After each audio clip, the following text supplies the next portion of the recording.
Hey, this is Don from Padlock Technologies again with a quick video because I've gotten this comment or this question at least in the past 24 hours, probably 15 times. Deep seek, deep seek, deep seek, deep seek. Keep hearing about it. And people are like, oh, how do I block deep seek? Now, you can do it on the firewall platform, FTD, probably do Palo and all that good stuff, but mainly with the secure firewall stuff. So you can do it by blocking it at the application level. Um, and again, if you look at the video I just did, that only matters when someone is sitting behind that firewall. Again, this is where the cloud stuff comes into play. So Umbrella, Cisco Secure Access. This is where this comes into play, right? So let's say you're a user that is not behind an on-prem firewall, so that policy no longer matters whatsoever. This is where you need to have something like Cisco Umbrella or Cisco Secure Access to now have the cloud firewall block it, right? Now, this is going to be the SIG function that I'm going to demonstrate here, but it's the same concept in Cisco Secure Access. So the first thing you need to do is you need to create an application setting. So I have two application settings that I've already created here. One's going to be DNS based, one's going to be web based. Now, the reason why I did both is because I just want to demonstrate it, but the reality is if you block it at the DNS level, you're never going to need to do the web policy, right? Because DNS happens before web. So if you block it at DNS, you're not even going to do the HTTP request. So I got the block apps at the DNS level. So we go down here, already created it, and we're going to look for DeepSeek. As you can see, it's blocked. You only have two options here. It's block and allow, right? And then for the web policy, same thing. DeepSeek, same thing. Block and allow. So we're blocking it here. Then you have to put it in its respective policies. So the DNS policy, I have it, let me see, do I have it at the, nope. So let's add it here. So we will add it at the DNS layer for just my normal organization because I'm doing this at the site level. And then already have it on mobile devices. Let's see, did I save that? Let me just make sure. So we'll block it at that, and then we'll save. Yeah, I didn't save it. That was the problem. So we will go back here. We will add it, and then we will save it. So now DeepSeek will be blocked at the DNS level, and then we'll go here, and this is just for my entire site here. Do I already have that there? I'm already blocking it.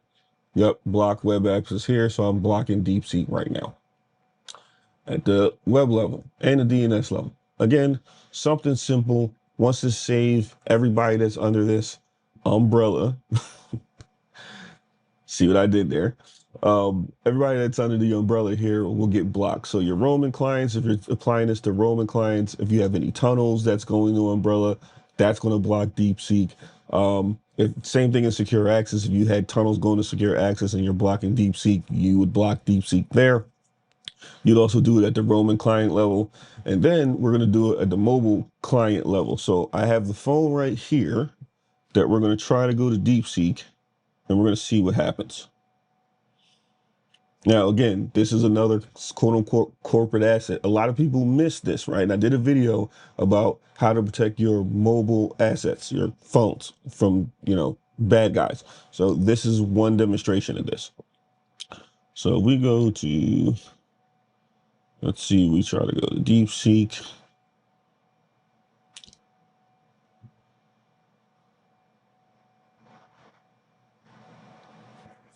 Just try to go to deepseek.com and it was blocked. Let me actually change so you can see it here. There you go. Try to go to deepseek.com, got blocked immediately. So now I'm protecting, go back to here. I am protecting every asset via Umbrella right now, but I can also do this in secure access. And it really depends on the maturity of your WAN architecture. If you want to go to Umbrella just for this type of stuff, or you want to start doing ZTNA, VPN as a service, and all the other features, modernized SD-WAN, which you can technically do with Umbrella as well. Really, it's VPN as a service and ZTNA. Once you want to do that type of stuff, you're going to go to Cisco Secure Access. If you're never going to do that, which I would be careful saying you're never going to do it, you're better off using Umbrella for now.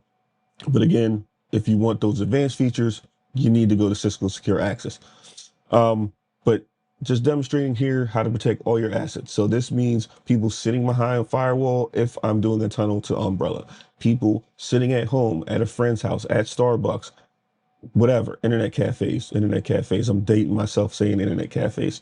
If you're going there, you are protected. If you're using a corporate asset, a phone is protected now. So they can't use DeepSeek anywhere in your environment. And that is the benefit of using cloud-based firewall or, umbrella SASE techniques, right? Using that technology is to, again, work together with your on-prem stuff so that you have more coverage, right, in your environment. So this is Don from Padlock Technologies with a brief demonstration on how to block applications at the umbrella level. You can do this at the secure firewall level, and you can do this at Cisco Secure Access. Now, if you're not sure if you need something like SASE in your environment, there's going to be a link in the description to a white paper that I wrote about SASE, why people should start using SASE in their environment.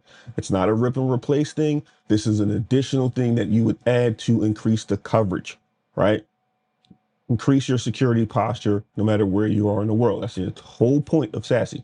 So if you're not convinced yet, there's going to be a link to a white paper below. Just click it, read the white paper. Hopefully, after you read it, you're going to contact us and we'll start talking about implementing this in your environment. If not, at least you're educated a little bit more about how SASE can help your environment. Again, this is Don from Padlock Technologies. I hope this video was informative. Don't forget to share, comment, like, and subscribe. Thank you, and have a nice day.